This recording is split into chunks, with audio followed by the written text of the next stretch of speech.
день, мої малята, любі хлопчики і дівчата. Сьогодні до нас з вами завітав наш знайомий Тоша. Давайте привітаємося з ним.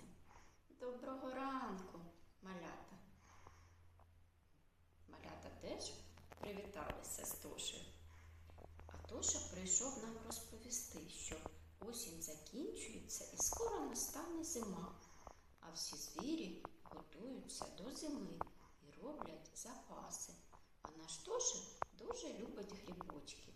Давайте допоможемо йому і зробимо для нього багато грибочків.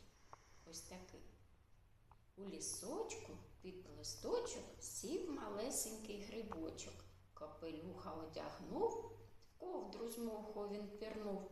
Коли дощик накрапає, то грибочок підростає. Робити грибочки ми з вами пограємося з нашими пальчиками. 1, 2, 3, 4, 5.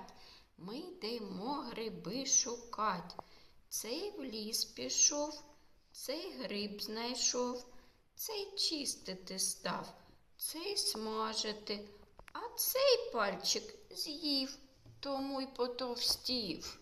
Нам потрібно папір, клей ПВА, чорний фломастер, крупи, речана та рисова.